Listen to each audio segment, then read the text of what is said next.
मित्रांनो, तुमचे पुन्हा एकदा डी स्टोरी टेलर या चॅनलवरती स्वागत आहे. आजच्या आपल्या गोष्टीचे नाव आहे मृत्यू तांडव. पण गोष्ट सुरू करण्याअगोदर जर तुम्ही चॅनलवरती नवीन असाल तर चॅनलला सबस्क्राईब करा व बेलच्या बटनला प्रेस करा. चला तर मग गोष्टीला सुरुवात करूया. ही भयकथा आहे औरंगाबाद जिल्ह्यातील एका गावची. गाव तसा खूप छोटा, अगदी 4 पाड्यांच्या मिळून बनलेला. निसर्गाचे सौंदर्य लाभलं होतं. चहूबाजूंनी हरित शालू पांघरून डोंगर जणू गालीचा बनला होता. ही गोष्ट आहे एका वाड्याची आणि त्यात राहणाऱ्या एका कुटुंबाची. सुखी कुटुंब कधीही बहरलेल्या फुलाप्रमाणे भासते, कायम टवटवीत. प्रकाशचे घर अगदी सुखानं नांदत होतं. घरात कशाचीही कमतरता नव्हती. आई, बाबा, मुलं, 2 भावंड असं त्यांचं साधं कुटुंब होतं. अगदी सहज, कोणाचीही नजर लागावी इतकं सुखी. शेती देखील अगदी सुरळीत होती. आई बाबा वय असून देखील सुदृढ होते. कसला आजार नाही, काही नाही. सगळं कसं अगदी व्यवस्थित चाललं होतं. त्यांचा वाडा जो त्यांना त्यांच्या पूर्वजाकडून मिळाला होता त्यामध्ये सगळे अगदी खुशालीचं जीवन व्यतीत करत होते. पण सगळं व्यवस्थित चालू असताना नियतीच्या मनात काहीतरी वेगळं होतं. त्यांचा जो वाडा होता तो प्रकाशच्या काकांना म्हणजे धनाभाऊंना हवा होता. पण प्रकाशचे वडील म्हणायचे की आपण सगळे एकत्र गुण्यागोविंदाने त्या वाड्यामध्ये राहूयात. पण प्रकाशच्या काकांना ती गोष्ट मान्य नव्हती. त्यांना वाडा त्यांच्या एकट्या कुटुंबासाठी हवा होता. पण मग प्रकाशचे वडील ही गोष्ट मान्य करत नव्हते, कारण सगळ्यांनी एकत्र राहण्याचा इरादा हा नेक होता. पण प्रकाशच्या काकांनी ह्या गोष्टीसाठी साफ इन्कार केला होता. त्यांना तो वाडा विकून त्यातून पैसे कमवायचे होते आणि हा बेत नक्कीच लालची होता. पण आजपर्यंतचा इतिहास एक गोष्ट प्रकर्षाने दाखवून देतो, ती म्हणजे लालची माणसाने नेहमी चांगल्या माणसावर कुरघोडी केली आहे. इथे देखील तेच घडणार होते. काम सरळ मार्गाने होत नाही, मग वाकडी नीती वापरणारे प्रकाशचे काका होते. प्रकाशचे कुटुंब आणि त्यांचे काका यातील संघर्ष पेटत होता. भावाभावात हळूहळू वैर्य येऊ लागले होते. प्रकाशचा काका आता मानवतेची वाट सोडून अमानवतेकडे वाटचाल करू लागला होता. त्यांच्या मनात केवळ आणि केवळ तो वाडा विकून पैसा कमवणं एवढंच काम ते त्यांचं ध्येय राहिलं होतं. तो बाकीच्या जगापुढे आंधळा झाला होता. एक दिवस असा आला जेव्हा प्रकाशचा काका त्यांच्याशी भांडला नाही किंवा काही विपरीत केलं नाही. त्या दिवसानंतर पुढील बरेच दिवस काही वाद झाला नाही. सगळे पुन्हा एकदा पहिल्यासारखे सुरळीत झाले. प्रकाशला वाटलं की धनाभाऊ काकांचं मन बदललं. पण त्याला कुठं माहीत होतं की हा खेळ इतक्यात संपणार नाही. खरा खेळ तर आता सुरू झाला होता. काही दिवस अगदी चांगले गेले, अगदी पहिलेसारखे. पण आता ते दिवस भरले होते. एके रात्री सगळी लोक जेवण करून झोपले होते. रात्री साधारण 11:30 वाजले होते. अचानक वाड्याच्या पहिल्या मजल्यावरील एका खोलीवर काहीतरी जोरदार प्रहार झाल्यासारखा आवाज झाला. आवाज एवढा प्रचंड होता की त्यामुळे घरातील सगळ्यांची झोपमोड झाली. सगळे एका ठिकाणी जमा होऊन छतावरील आवाज नक्की कशाचा आहे हे पाहण्यासाठी जिना चढू लागले. इतक्यात लाईट गेली. प्रकाशने मोबाईल काढून त्याच्या अंधुकशा प्रकाशात सगळे जिना चढू लागले. जिना चढताना सगळ्यांना पायाच्या तळव्याला कसला तरी ओलावा जाणवला. पण पाणी असेल असे समजून ते पाहायचे त्यांनी टाळले. ते छतावर पोहोचले आणि गेलेली लाईट पुन्हा आली. त्यांनी छतावरील एका भिंतीवर जे काही पाहिले त्याने त्यांची झोपच उडाली. वाड्याच्या भिंतीवर मानवी कवट्यांचा मारा होत होता. त्या कवट्या खाली पडल्या की त्यातून रक्ताच्या पिचकाऱ्या बाहेर पडत होत्या. प्रकाशच्या वाड्यात छत जणू रक्तानं धुवून निघत होतं. त्या कवट्या हळूहळू इतक्या प्रचंड आवाज करू लागल्या की आता ह्यांचे कान फाटतील. पण नाही, हा प्रकार त्यांना मारण्यासाठी नव्हता, तर हा एक खेळ होता. त्यांना हे सगळं नक्की काय घडतंय हे देखील उमगत नव्हतं. प्रकाशची आई आणि बायकोच्यात तर थरकाप उडाला होता. प्रकाशची मुलं देखील ते पाहून घाबरली आणि रडू लागली. जणू क्षणात त्यांच्या घरात अखंड तांडव चालू झाला होता. समोर जे काही चालू होतं ते पाहून कोणाचाही धीर खचला असता. प्रकाशची बायको आणि आई तर एक साधारण स्त्रिया होत्या. प्रकाशनं त्या दोघींना आणि त्यांच्या मुलांना घेऊन जिना उतरू लागला. जिना उतरताना त्याच्या पायऱ्यावर लक्ष गेलं तर सगळ्या पायऱ्यावरून जणू रक्ताचा पाट वाहत होता.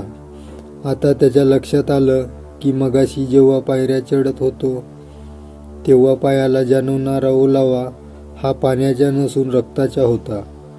त्याने त्याची आई, बायको आणि मुलं यांना खाली घरात सोडून तो पुन्हा जिना चढू लागला. तेव्हा त्याच्या लक्षात आलं की जिन्यात वाहत असलेल्या रक्ताचा प्रवाह सरळ म्हणजे वरून खालच्या दिशेला नसून उलटा म्हणजे खालून वरच्या दिशेला आहे. ते पाहून तो चाट पडला. आता तर त्याचे पण डोळे भिरभिरायला लागले होते. तो थरथरतच छतावर पोहोचला.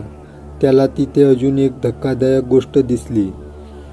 तो आतापर्यंत जे घडलं त्याला घाबरला नाही, पण आता जे काही त्याने समोर पाहिले ते पाहून त्याला सुचत नव्हतं की काय करावं ते.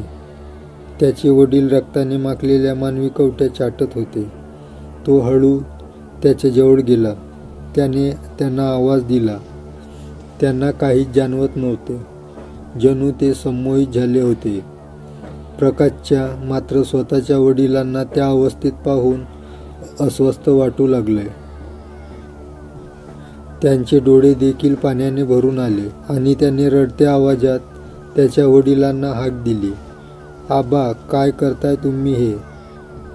त्याचा आवाज ऐकून त्याच्या वडिलांनी त्यांची मान त्याच्याकडे फिरवली. प्रकाशने त्यांचे डोळ्यात पाहिले आणि प्रकाशला काय करावे हेच कळेना. त्यांचे डोळे रक्ताने माखले होते. डोळ्यातून रक्तस्राव होत होता. हे पाहून प्रकाशने काळजीपोटी त्यांना सावरण्यासाठी हात लावला आणि जणू विजेचा धक्का बसावा इतक्या जोरात प्रकाश त्यांच्यापासून दूर फेकला गेला. प्रकाशच्या डोक्याला जबर मार लागून त्याच्या डोक्यातून देखील रक्तस्राव होऊ लागला. पण स्वतःच्या पित्याला रक्ताने माखलेल्या कवट्या चाटताना पाहण्याची त्याची हिंमत होत नव्हती. त्याच्यातील पितृप्रेम जागे झाले. सगळी स्फूर्ती एकवटून प्रकाश उठला आणि त्याच्या वडिलांजवळ जाऊन त्यांच्या नकळत त्यांच्या डोक्यावर हात ठेवून हनुमान चालीसा म्हणू लागला. तोच त्याचे वडील तडफडू लागले आणि काही क्षणात ते पुन्हा पूर्वपदावर आले. प्रकाशने त्यांना घट्ट मिठी मारली आणि हंबरडा फोडला. प्रकाशच्या वडिलांना काय चालू आहे तेच कळत नव्हते. त्यांना घरात काय घडले आहे आणि त्यांनी नेमका काय केलं हे त्यांना देखील आठवत नव्हतं. आणि जे काही घडलं होतं त्याच कसलाच नामोनिशाण घरात आता नव्हता. ना त्या कवट्या होत्या, ना त्यामधून बाहेर पडलेल्या रक्ताच्या पिचकाऱ्या. जणू असं काही घरात घडलंच नव्हतं. प्रकाश त्यांच्या वडिलांना घेऊन खाली आला. अनिलची आई, बायको, मुलं अजूनही रडत होती.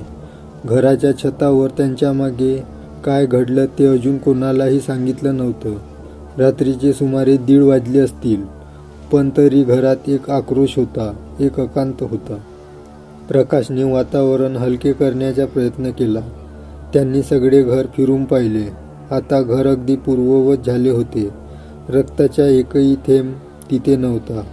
मग त्यांच्या घरच्यांनी सुटकेचा निश्वास टाकला आणि ते सगळे झोपायला गेले.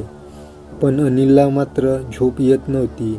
त्याच्या डोळ्यापुढे रक्ताळलेल्या कवट्या चाटणारे त्यांचे वडील त्याला दिसत होते आणि नकळत त्यांचे डोळे भरून येत होते. त्याला मात्र झोप लागत नव्हती. त्यांच्या मनात रात्री घडलेला प्रकार म्हणजे नेमकं काय होतं ह्याचं वावटळ सुटलं होतं. त्याला विचारांनी नको नकोसं केलं होतं. दुसऱ्या दिवशी सकाळी जेवताना रात्रीच्या घटनेवर पुन्हा चर्चा सुरू झाली.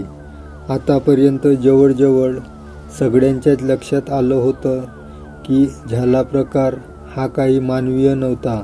त्यामुळे त्यावर उपाय असा काहीतरी करणं गरजेचं होतं. पण कसं, हा त्यांना पडलेला मोठा प्रश्न. काट्यानेच काटा निघतो म्हणजे तांत्रिक वगैरे बोलवणं. रायगड जिल्ह्यात खेडांशी एक मोठं तांत्रिक त्यावेळी नाव घेऊन होता. मित्रांनो, आता पुढे जे काही घडलं ते हृदय पिळवटून टाकणारं आहे. प्रकाशने संध्याकाळी खेड्यांशीसाठी निघण्याचं ठरवलं.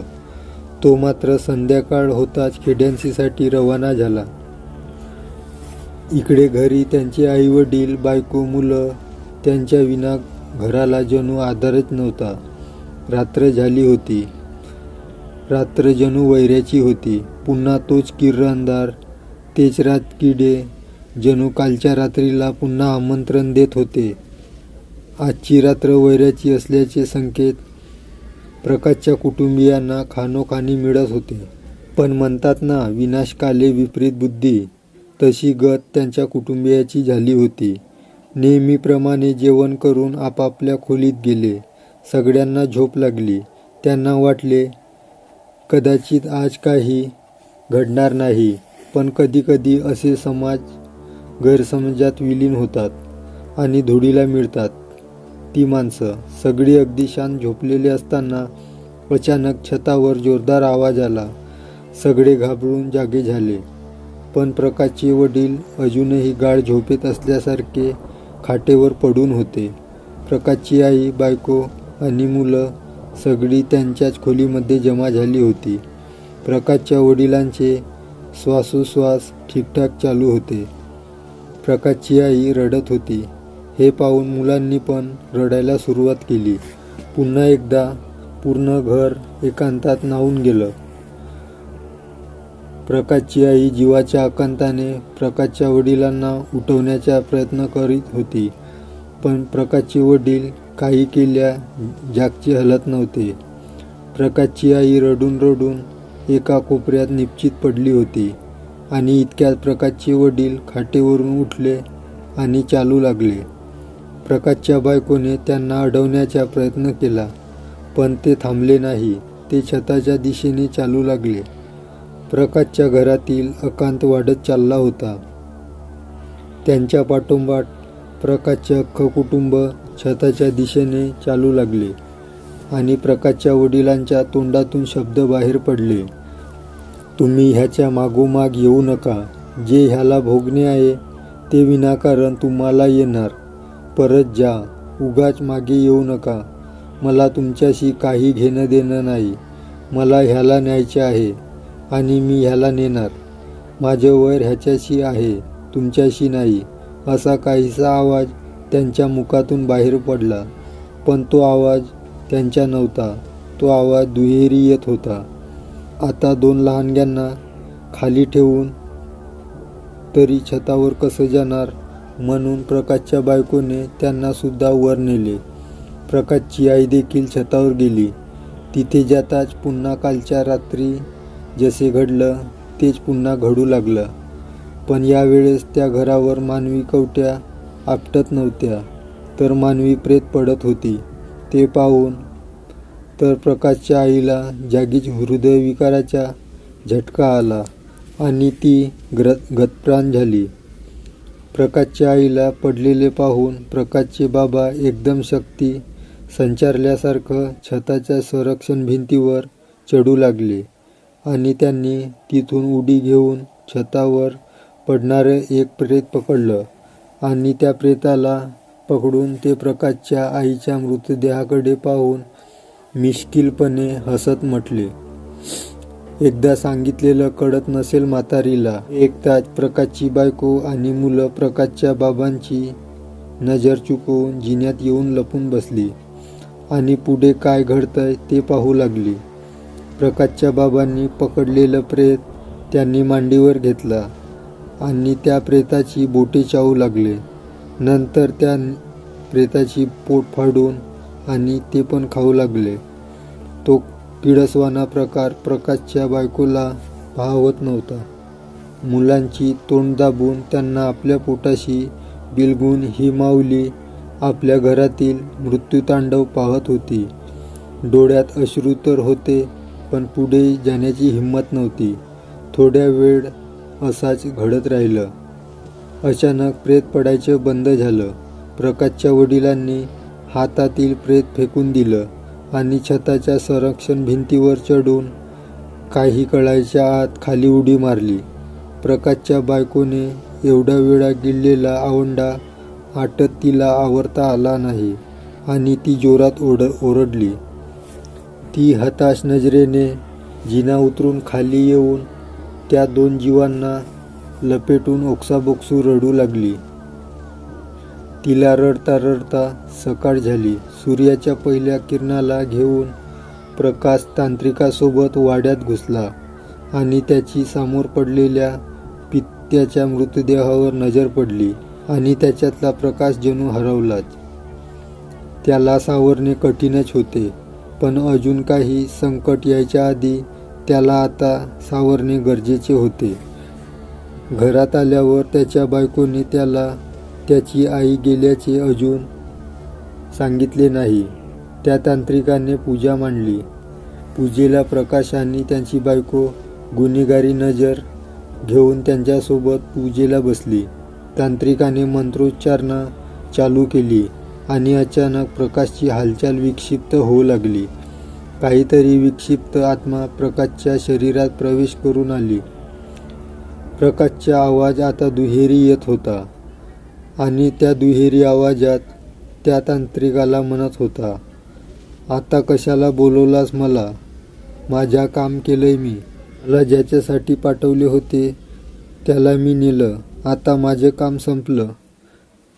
त्यावर त्या तांत्रिकाने त्याला उलट प्रश्न केला. बोल, तुला इथं कुणी आणि कशाला पाठवलं होतं?